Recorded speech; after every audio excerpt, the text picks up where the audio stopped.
Welcome to This Explainer. Today we're diving straight into a monumental shift happening on the global stage. We're going to unpack exactly how the massive geopolitical disruptor of the 2026 Iran war is fundamentally altering the stakes of the upcoming Trump-Xi summit.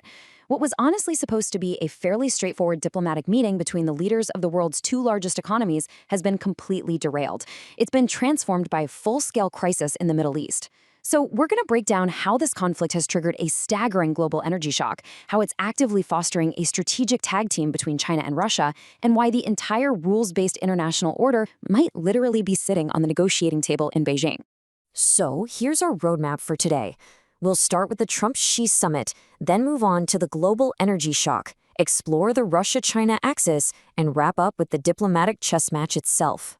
All right, starting off with Section 1, the Trump-Xi summit, and setting the board in Beijing. Now, President Trump is approaching this meeting by heavily emphasizing his personal relationship with Xi Jinping. He's even been quoted expecting a big fat hug and calling him a really good friend. And throughout his political career, Trump has often relied on this kind of personal rapport and direct leader-to-leader negotiation to break diplomatic deadlocks. He's really betting that this personal dynamic will give the U.S. the upper hand, or at the very least, a friendly ear, when they sit down to discuss the massive crises rocking the globe right now. But contrast that expectation with Xi's actual operating style. Analysts closely watching Beijing will tell you that Xi simply does not do personal connections in the way Washington might be hoping for. In fact, he recently led a very strict domestic purge, where he deliberately removed officials who relied on long-standing personal or family ties. Xi operates on strict systemic leverage. He views the U.S. as a near-peer competitor. So he's entering the summit not looking for friendship, but looking to maximize China's strategic and economic advantages. And you really have to look at the timeline to understand the tension here. This summit was originally scheduled for March, but in late February, U.S. and Israeli military operations against Iran begin. Then, March 1st, Iran's supreme leader is assassinated. Almost immediately after that, we saw a de facto blockade of the Strait of Hormuz. Because of this unprecedented chain of events, the summit had to be delayed until May. The geopolitical board wasn't just bumped, it was completely reset. Which brings us to Section 2, the global energy shock. This is where the board is basically flipped upside down. Okay, let's talk numbers, because there's one staggering number defining this whole crisis: 15 million. That is the daily shortfall of barrels of crude oil that consumers worldwide are currently facing. 15 million. Because the Middle East accounts for about a third of global oil supplies, this conflict has thrown the entire global fuel and energy complex into an absolute tailspin. We are not talking about a minor disruption here. We are talking about a massive, gaping hole in the daily energy needs of the global economy. And that translates directly into massive pain at the pump and soaring costs for everyday consumers. And the cascading economic fallout? It's just breathtaking. To put it in perspective, freight charter costs for navigating the Persian Gulf have skyrocketed by 6 times, reaching up to $500,000 per day. 20% of global liquid natural gas supplies have completely vanished from the market. And sure, 32 nations agreed to release 400 million barrels from their strategic oil reserves to try and stop the bleeding, but estimates show that's only going to cover about 20 to 25 days of the blockade. That's it. The absolute epicenter of this economic shock is the Strait of Hormuz.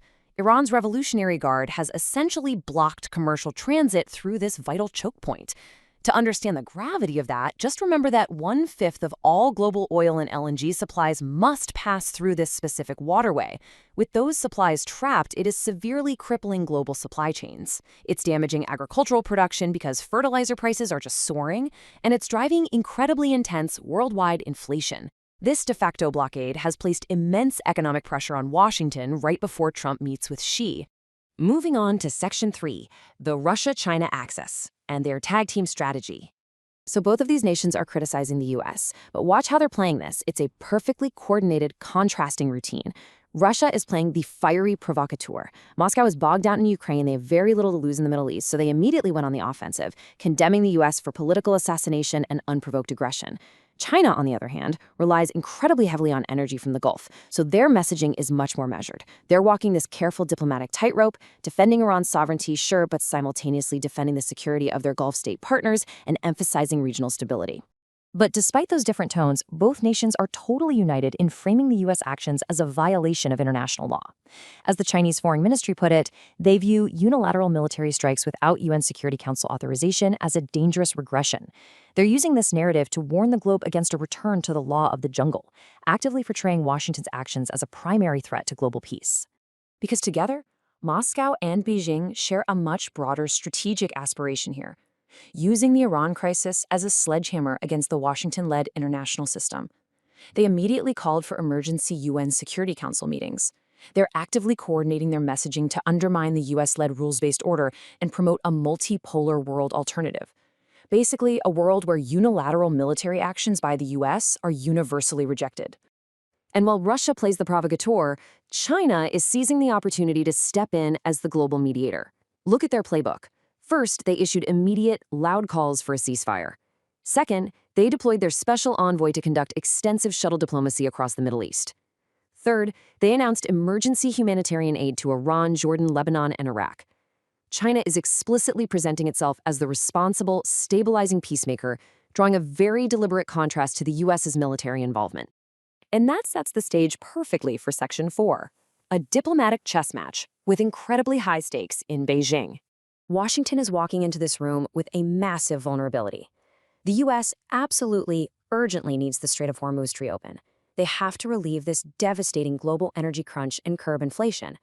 And they know that China, being the largest purchaser of Iranian oil, holds unique leverage over Tehran. Trump really needs Xi to use that economic leverage to force Iran to lift the blockade. But remember what we established earlier? Xi Jinping doesn't do favors, he does leverage. If Washington wants Beijing's help with Iran, Beijing expects to pocket some massive concessions in return. The sources indicate Xi will likely demand that the U.S. roll back trade tariffs, lift restrictions prompted by China's rare earth export controls, and potentially even scale back U.S. security commitments to Taiwan. Xi is looking to use the American crisis in the Middle East to win a huge strategic victory in the Indo-Pacific. So I'll leave you with this crucial question to consider as the world watches these two leaders sit down at the grand chessboard. The decisions made in Beijing aren't just going to dictate the price of oil next month. They could fundamentally reshape the balance of global power for decades to come. Will we see a stabilized global economy, or are we witnessing the formal end of the US-led rules-based order? Thanks so much for joining me on this explainer. Stay curious, keep analyzing the board, and I'll catch you next time. Then like, share, and subscribe to Mirror Now.